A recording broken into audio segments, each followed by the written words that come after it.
નમસ્કાર વિદ્યાર્થી મિત્રો, આપનું સ્વાગત છે આપણી ચેનલમાં। આજે આપણે વિડીયોની અંદર ઘડિયાળના રીઝનિંગના પ્રશ્નો જોવાના છે, જે તમને આવનારી ટેટ, ટાટ, જીપીએસસી જેવી સ્પર્ધાત્મક પરીક્ષા માટે ખૂબ જ ઉપયોગી રહેવાના છે। તો સૌથી પહેલાં જો તમે ચેનલમાં નવા હો તો ચેનલને જરૂર સબસ્ક્રાઇબ કરજો, વિડીયોને લાઇક, કમેન્ટ અને શેર જરૂર કરજો। તો વિડીયો શરૂ કરીએ છીએ। સૌથી પહેલો પ્રશ્ન છે કે મિનિટ કાંટો 5 મિનિટમાં કેટલા અંશનો એટલે કે કેટલા ડિગ્રીનો ખૂણો આપણને આપે છે।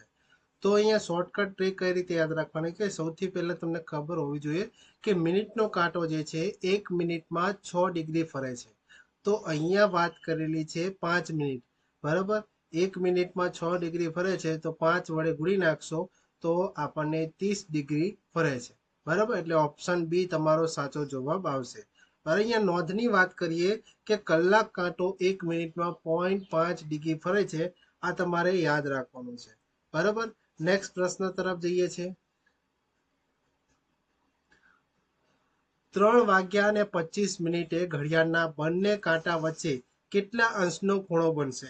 તો અહીંયા સૂત્ર યાદ રાખવાનું છે, થીટા બરાબર 30 અવર્સ માઇનસ 11/2 એમ, બરાબર। એચ જે છે એટલે કે અવર એટલે કલાક છે ને એમ મિનિટ છે, બરાબર। ઉપરની જે કિંમત છે 3 કલાક તો અહીંયા 3 મૂકી દેવાના અને 25 મિનિટ છે મૂકી દેવાનું।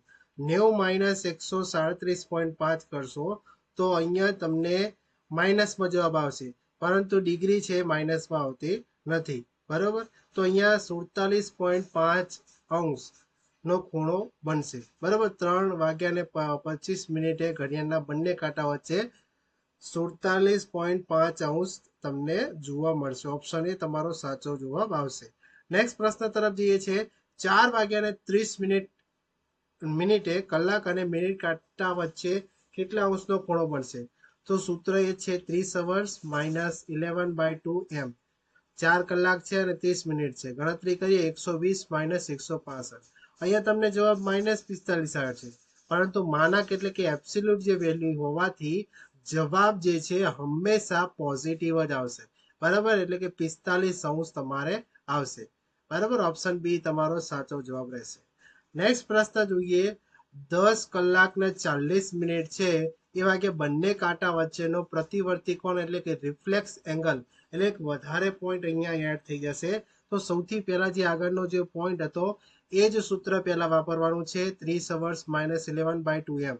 10 કલાક અને 40 મિનિટ અહીંયા એડ કરો તો અહીંયા ગણતરી કરશો તો 300 માઇનસ 220 એટલે 80 ડિગ્રી તમને મળશે પહેલા। હવે તમારે પ્રતિવર્તી કોણ ગોતવાનો છે એટલે 360 માંથી આ તમારે બાદ કરી દેવાનું। 80 આવ્યું એ 360 માંથી બાદ કરશો તો 280 ડિગ્રી તમને જોવા મળશે, જે પ્રતિવર્તી કોણ મળે છે, બરાબર। આવો પ્રશ્ન પણ તમને પૂછાઈ શકે। નેક્સ્ટ પ્રશ્ન તરફ જઈએ છીએ। એક ઘડિયાળમાં 6 વાગ્યા ને 45 મિનિટ છે તો તેનો મિરર ઇમેજ એટલે કે અરીસામાં જોઈએ તો તમને કેટલો સમય દેખાય? તો સિમ્પલ જો તમે મગજમાં યાદ રાખો તો સિમ્પલ ખબર પડે કે 5 વાગ્યા ને 15 મિનિટ છે એવું આશરે ખબર પડે, બરાબર। અથવા તો એવું નથી ખબર તો તમારે યાદ રાખવાનું, જ્યારે મિરર ઇમેજની વાત કરીએ તો અહીંયા આપેલ સમયને 11 કલાક 60 મિનિટમાંથી બાદ કરી નાખવાનું, બરાબર। તો આ શોર્ટકટ ટ્રીક યાદ રાખવાની છે, તો 5 વાગ્યા ને 15 મિનિટ તમારે આવશે। નેક્સ્ટ પ્રશ્ન જોઈએ કે ઘડિયાળમાં 12 વાગ્યા ને 38 મિનિટ છે તો અરીસાનું પ્રતિબિંબ શું દર્શાવે છે?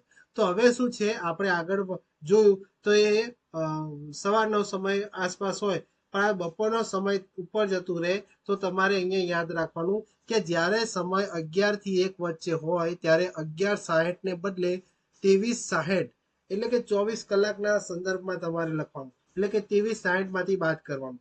23:60 છે એને 12 વાગ્યા ને 38 મિનિટ છે બાદ કરીએ તો 11 વાગ્યા ને 22 મિનિટ થશે, બરાબર।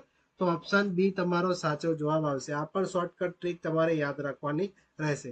નેક્સ્ટ પ્રશ્ન જોઈએ છે કે ઘડિયાળમાં 8 વાગ્યા ને 20 મિનિટ છે તો તમે એનું જળ પ્રતિબિંબ કેવું છે? બરાબર, જળ પ્રતિબિંબ એટલે કે ઉપર ઘડિયાળ છે ને નીચે તળાવમાં જોઈએ તો એમાં કેવું આવે છે, બરાબર, વોટર ઇમેજ।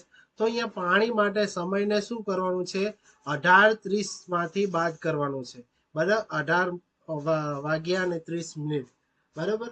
એટલે જવાબ તમારો આવશે 10:10 ઓપ્શન એ તમારો સાચો જવાબ આવશે. વોટર ઇમેજમાં જ્યારે